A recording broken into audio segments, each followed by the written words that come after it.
Agora deu. Obrigado, Tiago.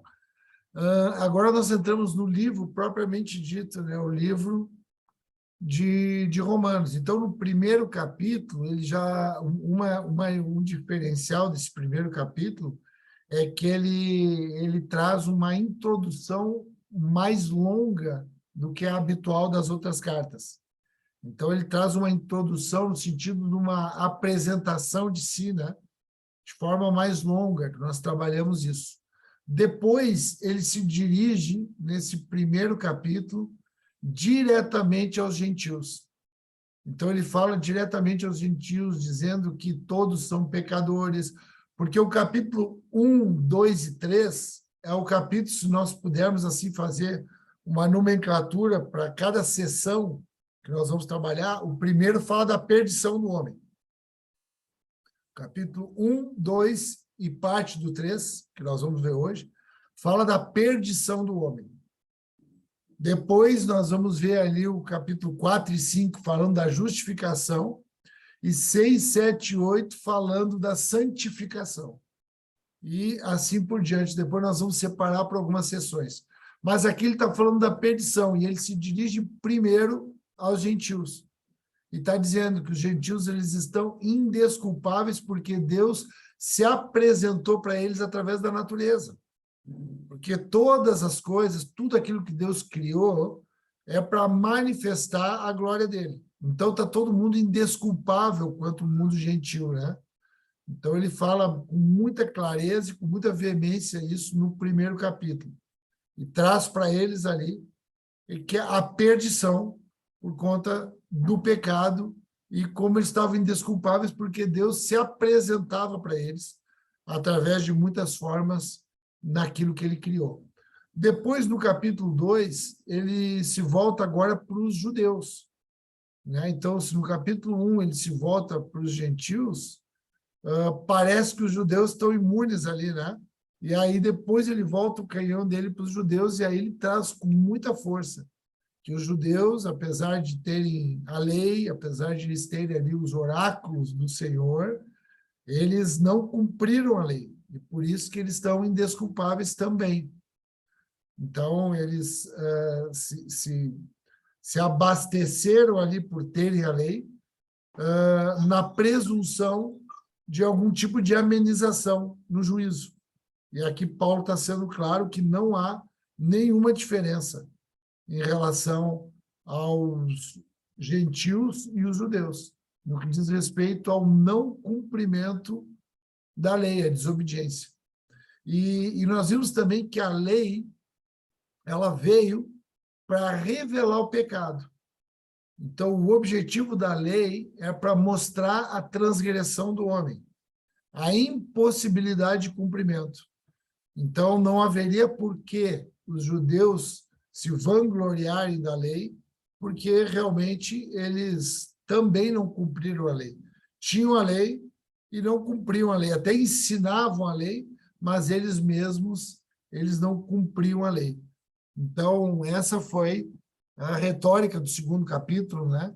Voltado para os judeus. Finalizando, ele diz, olha, agora a marca mesmo, agora, não é mais externa, falando ali da circuncisão, né? Mas a marca agora é no coração. A graça agora, pela fé, marca o coração desses que creem em Cristo Jesus. Então, ele termina ali no versículo 28 do capítulo 2, dizendo, pois ser judeu exteriormente ou circuncidado não torna ninguém judeu de fato. Judeu verdadeiro é aquele que o é no íntimo, e circuncisão verdadeira é a do coração, feita pelo Espírito e não pela letra da lei, recebendo assim a aprovação de Deus e não das pessoas. Então, ele finaliza agora trazendo uma questão direta que a marca, o selo agora é do Espírito no coração do homem, né? E não mais uma marca por consanguinidade, por hereditariedade, e muito menos por cumprimento daquilo que Deus deixou como legislação, porque o homem não conseguiu cumprir a lei. E a lei justamente era para esse motivo, para que o homem soubesse que ele é pecador. Amém, queridos? Então, graças a Deus aí por esses 2 primeiros capítulos, e hoje nós vamos entrar no 3º capítulo. Vamos ler aqui uma parte, eu acho que nós vamos conseguir terminar ele hoje, mas vamos ler aqui até o versículo 20. Vamos ler até o versículo 20. Prestem atenção, viu? Ele é principalmente o início desse capítulo, é um capítulo bem... Bom, esse livro todo ele é um livro muito contraditório, né? Esse livro é um livro que ele gerou aí muitas teses, muitas crônicas, muitos comentários a respeito desse livro. Tem livros, né, que comenta só o livro de Romanos, que comenta só esse capítulo 3, porque ele é um capítulo mesmo de uma complexidade, assim, a gente tem que estar muito atento para poder entender o raciocínio de Paulo, né? Aqui nesse capítulo 3. Então, eu vou ler aqui até o versículo 20, tá bom? Acompanhe comigo, depois a gente migra para o 21 até o final. Então, qual a vantagem de ser judeu? Então, lembrando que ele finaliza lá o capítulo 2 dizendo, né? Bom, a circuncisão agora ela é no coração pelo Espírito. Então, ele está agora dizendo que não adianta mais tu ser circuncidado e querer usar essa circuncisão, que é essa aparência externa, para poder te justificar como alguém espiritual, porque não é mais isso. Aí, Paulo começa a usar aqui uma prática rabina aqui de antecipar a pergunta das pessoas. Então, ele vai trabalhar aqui, até esse versículo 8, em antecipação de perguntas. Ele vai forjar perguntas, ele vai caminhar como que a cabeça de um judeu ia questionar aquilo que ele estava apresentando. Então, é isso que ele vai fazer. Então, ele vai fazer a pergunta e ele mesmo vai responder. Então, ele vai trabalhar dessa forma aqui até o versículo 8. E a gente vai caminhar aqui. Então, qual é a vantagem de ser judeu? A circuncisão tem valor? Ele está fazendo como se fossem perguntar isso para ele. Os judeus lá de Roma iam fazer essa pergunta para ele, né? E aí ele responde, sim, há muitos benefícios. Em primeiro lugar, aos judeus foi confiada toda a revelação de Deus, ou os oráculos de Deus, né? Que é o Antigo Testamento, que é a lei, os profetas, a Torá. É verdade que alguns deles foram infiéis, mas isso significa que Deus será infiel? De maneira nenhuma. Ainda que todos sejam mentirosos, Deus é verdadeiro. E as Escrituras dizem a seu respeito: será provado que tens razão no que dizes, e ganharás tua causa no juízo. Alguém poderia dizer, mas nosso pecado não cumpre um bom propósito, ajudando os outros a verem como Deus é justo? Então, o que ele está dizendo aqui? Ele está dizendo, bom, então que vantagem tem os judeus? Tem vantagem. Que a vantagem é que eles tiveram ali a revelação, eles tiveram ali a lei, eles tiveram ali os oráculos. Deus falou para esse povo de modo específico. E aí depois ele continua dizendo, tá, mas então, se alguns deles erraram, então significa então que Deus ele é infiel? Ele diz, não, de maneira nenhuma. Deus revelou ali, através da impossibilidade de cumprimento, a fidelidade dele. E não se tornou infiel como quem disse uma coisa e não conseguiu cumprir porque o homem não conseguiu cumprir. Aí depois ele pergunta assim, tá, mas então tá, então se isso foi para demonstrar a glória de Deus, então se cumpre o propósito,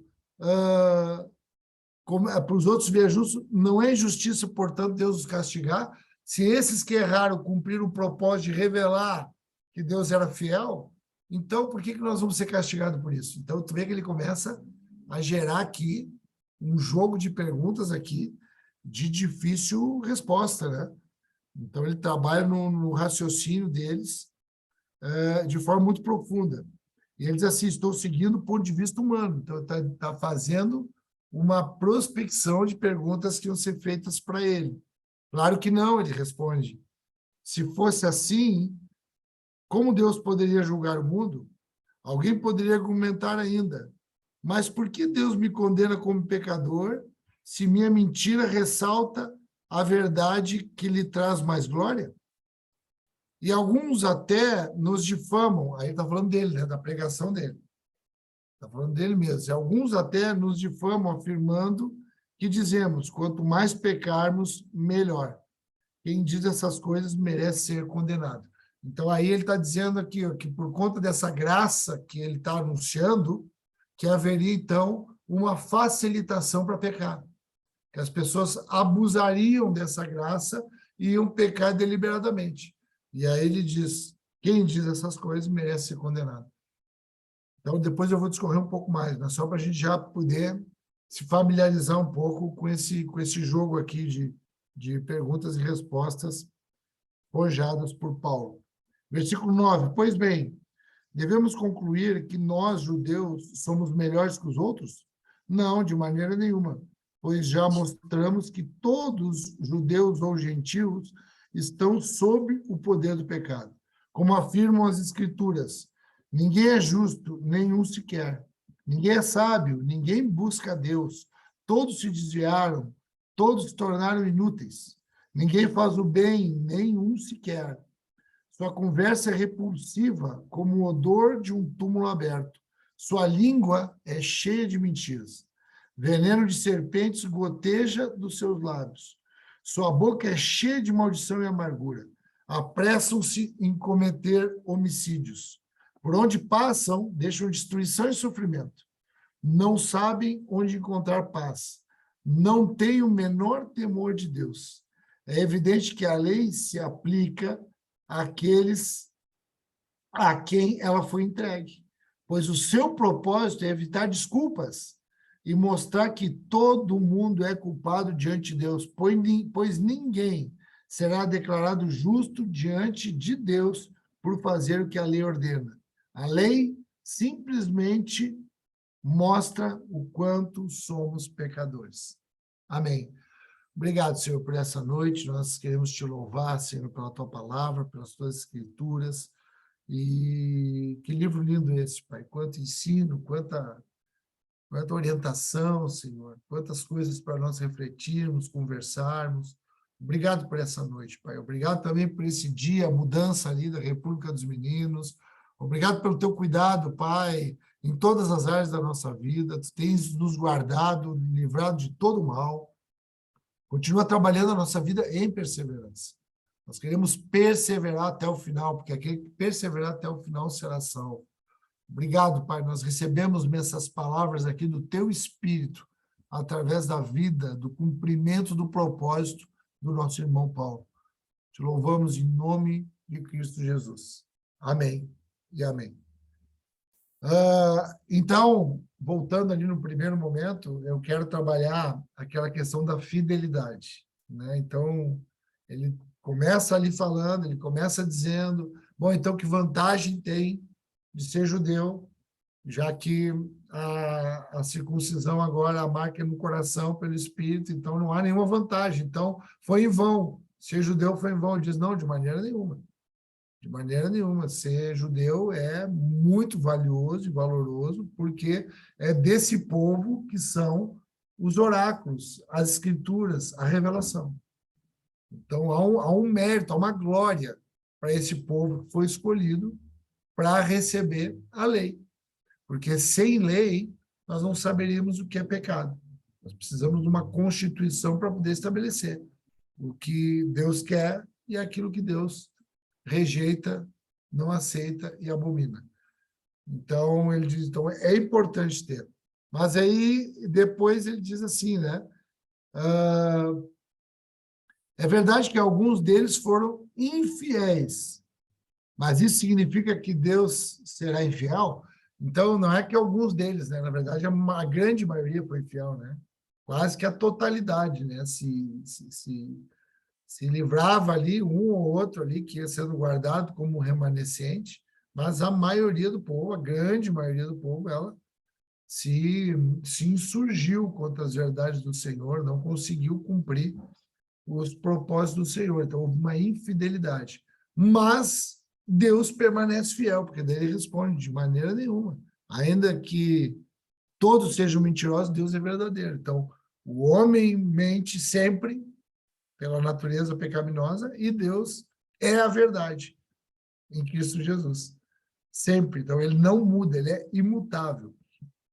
E aí eu queria que a gente fosse ali no livro de 2 Timóteo, aí eu queria que vocês abrissem comigo mesmo, para a gente poder trabalhar um pouco essa questão da fidelidade. 2 Timóteo 2.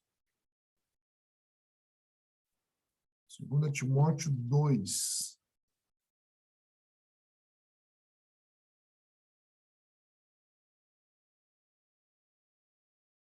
Ele vai falar um pouquinho de fidelidade ali a partir do versículo 11. Ele diz assim, ó, fiel é essa palavra.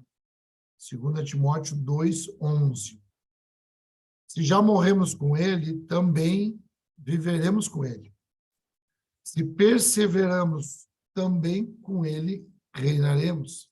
Se o negarmos, ele, por sua vez, nos negará. Se somos infiéis, ele permanece fiel, pois de maneira nenhuma pode negar-se a si mesmo. Então, ele traz aqui, né, também, o apóstolo Paulo, uma caminhada. Né? Então, ele diz, bom, o processo é esse. O que está escrito, o princípio, ele é esse.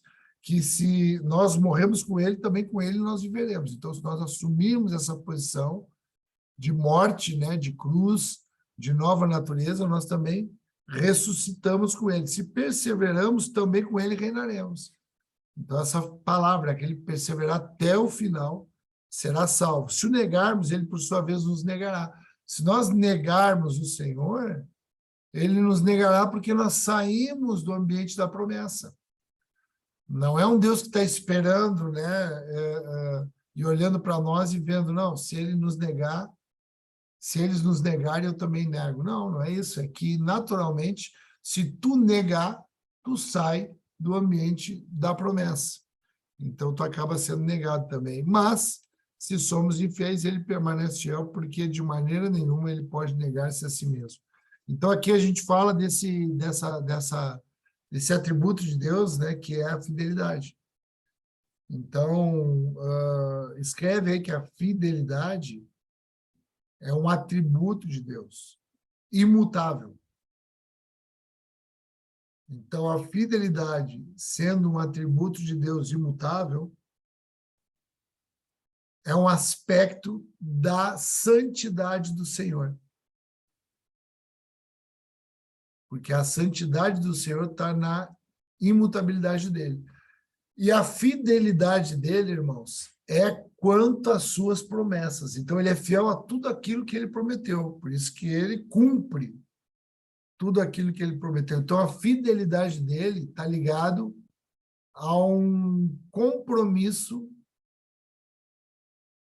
com a aliança. Então, essa é a fidelidade dele, a imutabilidade. Então, Deus, ele não muda. Por isso que não adianta o que tu faça para agradar ele, que vá mudar a natureza dele com aquilo que ele já se propôs.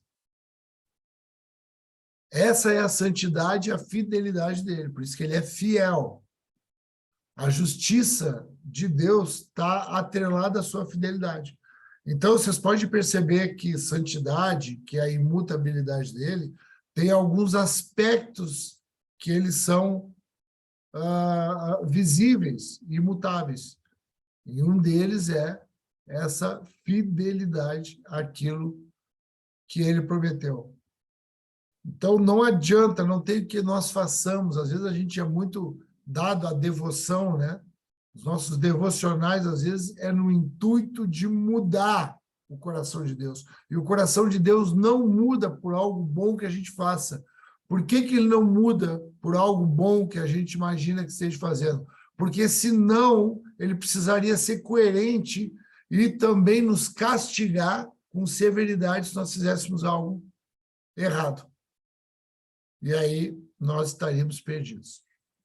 Então, a imutabilidade de Deus não adianta querer agradar a Deus para mudar o coração dele, porque senão, quando nós o desagradássemos, ele iria pesar a mão dele sobre nós. Essa é a fidelidade de Deus. Então, por que ele não pode ser infiel mesmo que a gente seja infiel? Porque ele permanece na promessa. Se nós sairmos da promessa, ele vai permanecer. Então, a justiça dele permanece imutável. Por isso que a gente precisa entender que fidelidade é diferente de lealdade. Tem gente que é leal. Uma característica humana é a lealdade. A gente se mantém leal ali, a gente se mantém ali. Só que a lealdade, ela não é um aspecto da santidade de Deus. Por quê? Porque a lealdade muda conforme a circunstância. Porque tu pode ser leal a uma coisa que não é boa. Tu quer ver uma pessoa que é leal? Um amante. Um amante é leal à sua amante. Mas eles são leais ali dentro de um acordo de algo ilegítimo. Tu quer ver quem é leal? Quem é leal, os bandidos são leais, as facções são leais. O pessoal que se junta ali vai assaltar um banco, eles traçam ali um planejamento, e eles são leais àquele planejamento. Mas só que a lealdade deles não faz com que aquele caminho que eles estão trilhando seja um caminho de santidade, um caminho correto. É uma lealdade por interesse.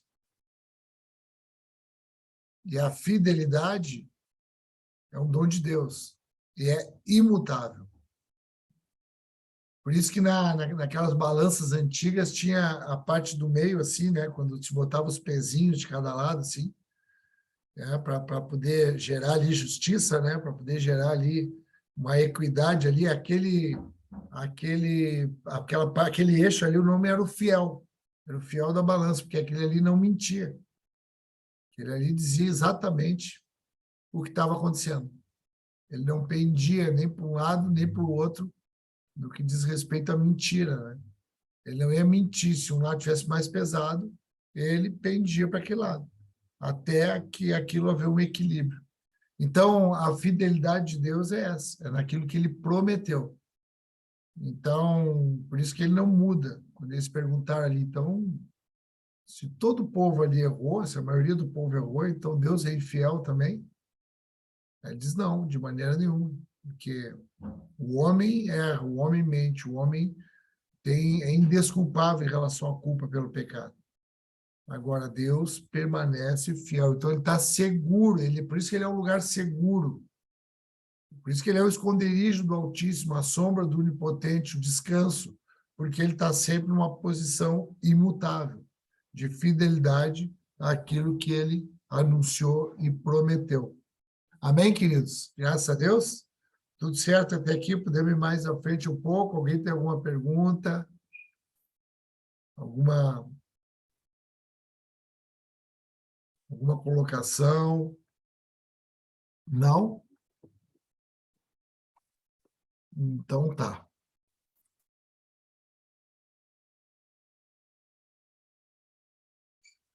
E aí ele vai perguntando, né? Pô, mas então isso aí essa graça aí ela acaba facilitando o pecado, porque é isso que eles estavam anunciando, né?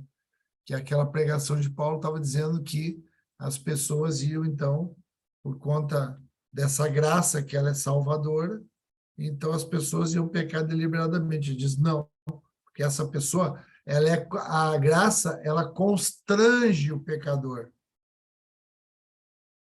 Então, o pecador que peca deliberadamente, se assegurando na graça, ele já está condenado por si só. Porque não há arrependimento. Se não há arrependimento, não há fé.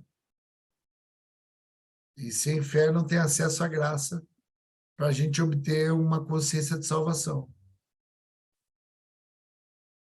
Então, é isso que Paulo está falando e que ele está aqui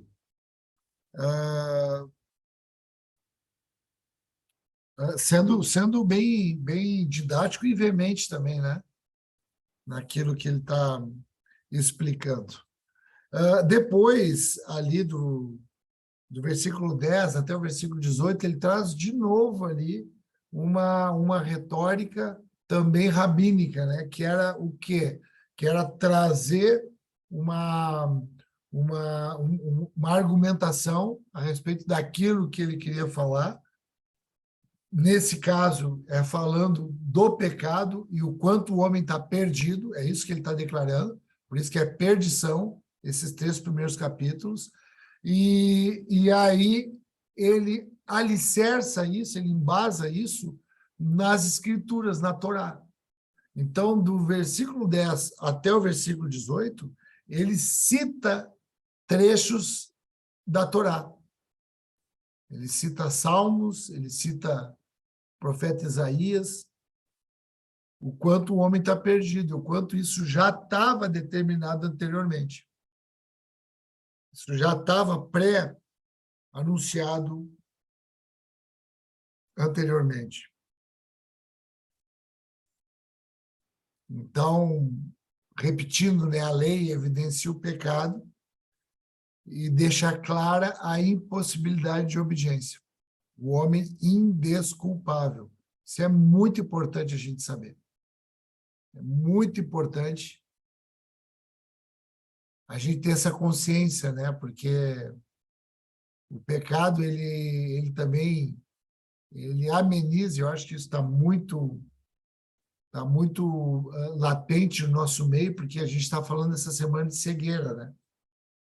Nós estamos falando toda essa semana, desde domingo, né, de cegueira, que é a ignorância. Então, o que nós vimos que é cegueira? É aquele que pensa que enxerga é certo. Orgulho, presunção, acha ali que está sabendo, está enxergando, e na verdade é cego, tem uma visão limitada, reduzida. E aquele que ganha humildade de reconhecer a sua inaptidão, o seu pecado, esse ganha visão, esse é iluminado. Porque a partir daquela humildade, ele vai receber arrependimento, graça, confissão de pecado e transformação de natureza. Amém, queridos? Então, quando a gente vê ali a lei, né? A lei não é para dar orgulho. Isso ele está deixando muito claro. A lei não é para orgulhar a gente. A lei é para a gente ter certeza que não consegue cumprir. Então, de alguma forma, ele está sendo mais rigoroso com os judeus do que com os gentios. Porque para quem mais é dado, mais vai ser cobrado. Então, ele está desfazendo ali, ele está tentando demolir aquele muro de orgulho e de arrogância. Porque, tu sabe, uma curiosidade, eu não sei se eu falei na semana passada, eu não me lembro, mas é algo assim curioso e é importante da gente aprender. Você sabe por que esses fariseus, né? Fariseus, que era um grupo, né? Que era ali um grupo muito importante de gente que cumpria muito a lei. Um grupo muito reconhecido. Os fariseus muitas vezes aparecem, né? É o grupo ali que é mais reconhecido dentro dos judeus. Tinham outros grupos, né? Tinham os saduceus, tinham os herodianos, tinham outros grupos, mas os fariseus eram os mais famosos, né? E os mais reconhecidos daquela época, por várias passagens, né? Os fariseus ali se apresentam em diálogos com Jesus, né? E esses fariseus, eles aparecem no período intertestamentário. Eles aparecem ali com força na revolta dos Macabeus. O que é a revolta dos Macabeus? A revolta dos Macabeus é quando, nesse período intertestamentário de mais ou menos 400 anos, né, ali entre o último livro, que é Malaquias, né, e as últimas histórias, a gente viu até agora no final de semana a história de Esther, né? Lembram?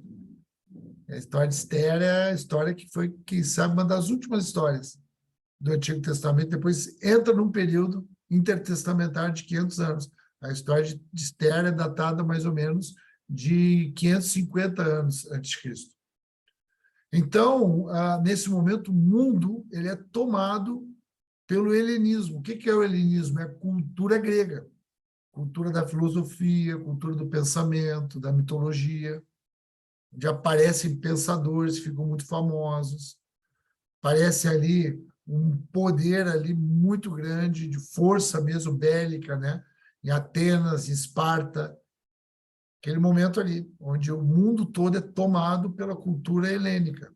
E tem os macabeus que se revoltam contra aquilo ali, que é um grupo, porque essa cultura helênica ela quer proibir de se falar da lei, aonde aparecem os fariseus. Fariseus significa separados, porque daí eles se separam daquela opressão helênica, né, que quer abdicar ali, quer tirar todas as práticas judaicas, e eles sustentam ali todas as festas, os ritos judaicos.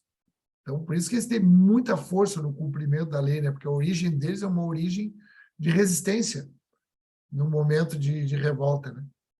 Então, eles conseguem ali nesse período ali, a revolta dos macabeus, e aparece esse grupo aí que são os fariseus, que significa separados, porque eles conseguem se manter separados daquela brutal influência ali que queria apagar completamente com toda e qualquer cultura, e a cultura judaica era uma cultura sempre muito pujante, sempre muito forte. Amém?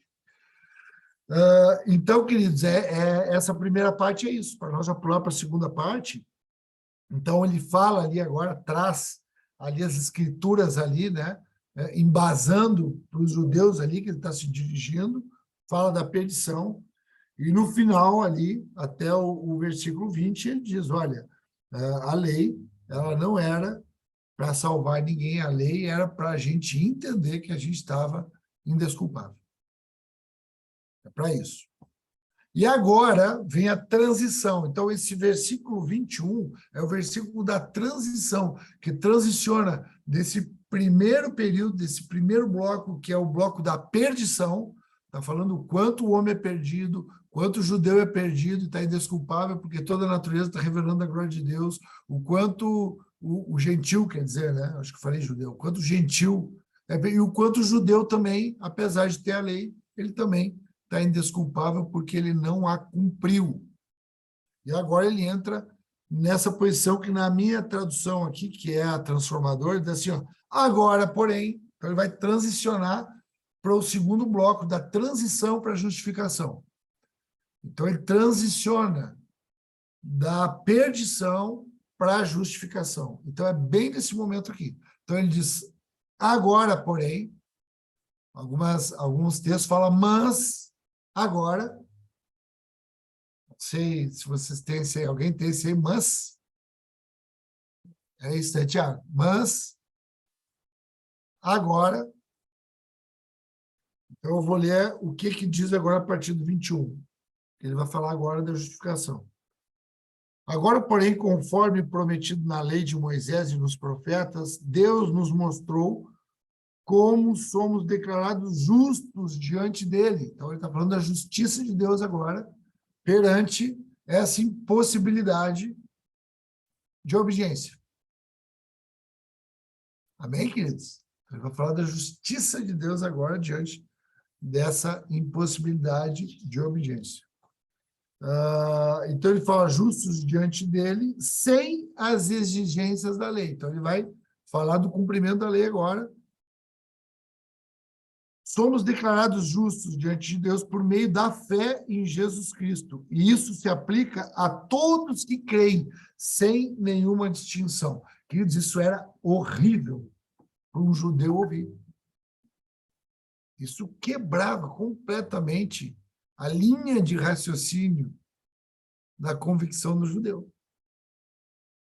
Por isso que foi muito difícil ouvir de Jesus. E aqui que está o grande milagre, que é aqueles que tiveram os olhos iluminados, os cegos que enxergaram. Quando Jesus fala, né, com aquele cego, diz que alguns fariseus estavam ouvindo também aquele diálogo, em João 9, aquele cego de nascença que é curado, e perguntam, nós também somos cegos? Então era muito difícil, era uma impossibilidade ali de compreensão se não fosse pela fé. E isso se aplica a todos que creem, sem nenhuma distinção. 23, pois todos pecaram e não alcançaram o padrão da glória de Deus. Destituídos foram da glória de Deus, né? Algumas versões falam, né? Eles estão destituídos da glória de Deus, não podem andar na glória de Deus, andar através da glória de Deus, manifestar a glória de Deus. Mas ele, em sua graça, nos declara justos por meio de Cristo Jesus. Então ele fala, onde é que está a justiça de Deus? É por meio de Cristo Jesus. Por isso que ele é o mediador. Por isso que Jesus, eu sou o caminho, a verdade e a vida, e ninguém vem ao Pai senão por mim. Então, a justiça de Deus é Jesus Cristo sendo a mediação, o meio da salvação por fé, que nos resgatou dos castigos por nossos pecados. Deus apresentou Jesus como sacrifício pelo pecado, com o sangue que ele derramou, mostrando assim sua justiça em favor dos que creem. No passado, ele se conteve e não castigou os pecados antes cometidos, pois planejava revelar sua justiça no tempo presente. Então, ele está dizendo, no tempo que foi agora que Deus quis revelar. Está falando aqui Paulo, 50 anos, né? Depois de Cristo. Ele está dizendo, isso não aconteceu antes, porque a justiça de Deus, a vontade de Deus, quis revelar isso agora. Revelar quem? Cristo Jesus. Já estava pré-anunciado em toda a lei. A lei era para anunciar a esperança. Então, quando o homem olhava para a sua impossibilidade, havia uma esperança quando o Messias era anunciado profeticamente pelos profetas e por cada ação, cada situação de festa ou de ritual. Com isso, Deus se mostrou justo, condenando o pecado, e justificador, declarando justo o pecador que crê em Jesus. Podemos, então, nos vangloriar de ter feito algo para sermos aceitos por Deus? Olha só, esse era um problema do judeu, porque ele imaginava que podia fazer algo para alcançar a aceitação. E, às vezes, hoje a gente pensa isso. Essa é a religiosidade, tu imaginar que tu pode fazer algo para movimentar o coração de Deus a nosso favor. E não pode, por quê? Porque ele é fiel, imutável, santo. Não, pois a nossa absolvição não vem pela obediência à lei, mas pela fé. Portanto, somos declarados justos por meio da fé, e não pela obediência à lei. Afinal, Deus é Deus apenas para os judeus? Não é também Deus dos gentios? Claro que sim. Existe um só Deus, e ele declara justos tanto os judeus como os gentios, somente pela fé. Então, ele está falando do cumprimento da lei pela fé. Porque os judeus achavam que a lei poderia salvar. E isso nós vamos falar um pouquinho a respeito disso agora. E, por fim, no versículo 31, ele diz, então, se enfatizarmos a fé, quer dizer que podemos abolir a lei? Claro que não. Na realidade, é só quando temos fé que cumprimos verdadeiramente a lei. Então, queridos, para a gente poder aqui entender essa justificação, muitas pessoas, e até se prega isso às vezes, né? Que agora a salvação, depois de Jesus, a salvação é pela graça e antes a salvação era pela lei. Não, queridos, nunca a salvação foi pela lei. A lei veio para O que mesmo? O que é que pode abrir o áudio aí e dizer para que veio ele? Para que Deus deu a lei? Quem Para é que pode revelar o abrir? pecado. Para ficar evidente o pecado, mulher. Então, é para isso que veio a lei, não é para salvação. A salvação é pela fé. Por isso que quando as pessoas se salvavam no Antigo Testamento, era pela fé em Jesus Cristo, ainda que ele não estivesse presente ainda, mas já havia uma anunciação da vinda dele. Amém, queridos? Então, no Antigo Testamento, mesmo sem ter Jesus ainda evidente, encarnado, o verbo não tinha se feito, já havia um apontamento para ele, aquele que cresce nesse apontamento na vida, no cordeiro do Pascal, na nuvem que carregava, na coluna de fogo, na abertura do mar, nos utensílios do tabernáculo, nos utensílios da Arca da Aliança, nos significados do templo. Tudo apontava para o cordeiro, e, sobretudo, o sacrifício. Então, aqueles que criam nisso alcançavam a salvação. Por isso que em Efésios diz 2:8. Que a salvação é pela graça por meio da fé. Esse por meio é por mediação. Da fé em quem? No mediador, Jesus Cristo.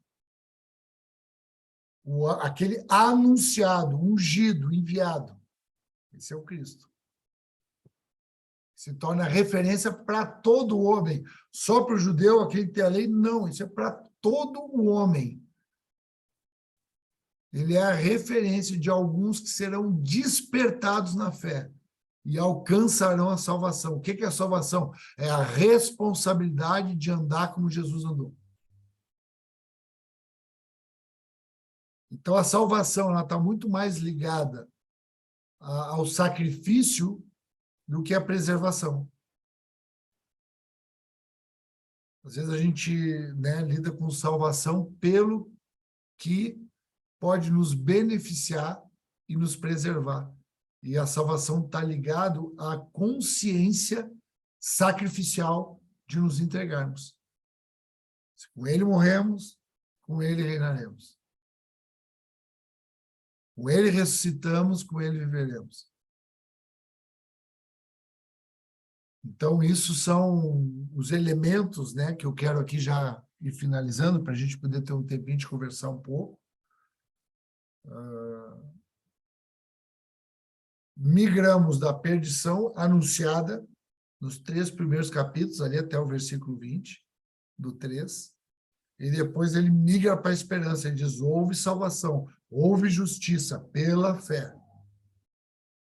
Pela fé. Ah, então está abolida a lei? Não. Não, porque a única maneira de cumprimento verdadeiramente da lei é pela fé. Porque a fé nos absolve dos pecados. Porque a fé, a gente olha para Jesus e se sente justificado, porque um justo morreu no nosso lugar. Cumpriu o propósito da sentença que estava sobre nós. E isso nos constrange. Por isso que a gente não peca mais, deliberadamente. A gente erra, mas não peca mais deliberadamente. A gente está constrangido por essa justificação, pela justiça de Deus na vida de Jesus. O justo, que nos absolve. Nos sentimos perdoados. Perdão. E por nos sentirmos perdoados, esse constrangimento nos leva ao arrependimento. Confissão de pecados. Cura e transformação de natureza. Amém, queridos? Então, esse capítulo número 3, ele fecha dentro desse panorama, dentro desse cenário.